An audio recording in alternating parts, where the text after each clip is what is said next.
Hi friends, అందరికీ నమస్కారం. ఈరోజు మన ఛానల్లో చాలామందికి ఎంతో ఇష్టమైన పర్ఫెక్ట్ మటన్ కర్రీ ఎలా తయారు చేయాలో చెప్పబోతున్నాను. ముక్క జ్యూసీగా, గ్రేవీ గుమగుమలాడుతూ అదిరిపోతుంది. అన్నం, చపాతీ దేనిలోకైనా ఈ కర్రీ అద్భుతంగా ఉంటుంది. ఈ కర్రీని ఎలా చేయాలో చూసేద్దాం. స్టవ్ ఆన్ చేసుకొని కుక్కర్ పెట్టుకొని 3 టేబుల్ స్పూన్ల ఆయిల్ వేసుకోండి.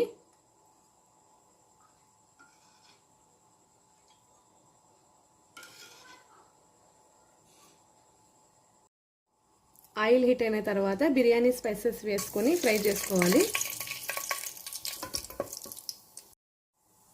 ఇది ఫ్రై అయిన తర్వాత ఒక మీడియం సైజ్ ఆనియన్ కట్ చేసుకోవాలి. ఆనియన్ గోల్డెన్ కలర్ వచ్చేంత వరకు ఫ్రై చేసుకోవాలి.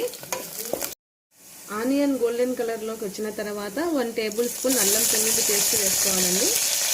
అల్లం వెల్లుల్లి పేస్ట్ పచ్చివాసన పోయేంత వరకు ఫ్రై చేసుకోండి.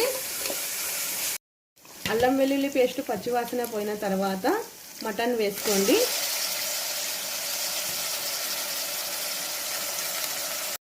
హై ఫ్లేమ్లో పెట్టి మటన్ బాగా ఫ్రై చేసుకోవాలండి. మటన్ బాగా ఫ్రై అయిన తర్వాత 1/2 టేబుల్ స్పూన్ పసుపు వేసుకోవాలి. ఇప్పుడు 1 టీ గ్లాస్ వాటర్ వేసుకొని మటన్ బాగా ఉడికించుకోవాలండి. ఇప్పుడు కుక్కర్కు మూత పెట్టి 4 విజిల్స్ వచ్చేంత వరకు మటన్ బాగా ఉడికించుకోవాలి. 4 విజిల్స్ తర్వాత మటన్ బాగా ఉడికిందండి.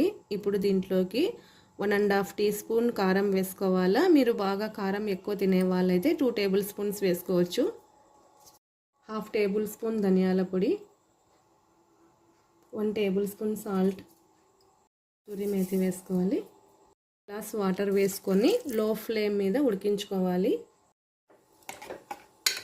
కాసేపు మసాలా అంతా ఉడికిన తర్వాత కట్ చేసి పెట్టుకున్న టమాటా ముక్కలు వేసుకోవాలి.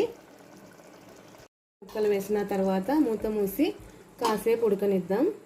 తర్వాత మూత తీసి చూస్తే మన వేడి వేడి మటన్ కర్రీ రెడీ అయిపోయిందండి. ఇప్పుడు సర్వ్ చేసుకుందాం. ఇప్పుడు మన రుచికరమైన మటన్ కర్రీ రెడీ అయిపోయిందండి. మీరు తప్పకుండా ట్రై చేయండి. నచ్చితే లైక్ చేయండి. నా ఛానల్ని సబ్స్క్రైబ్ చేసుకోండి. Thanks for watching.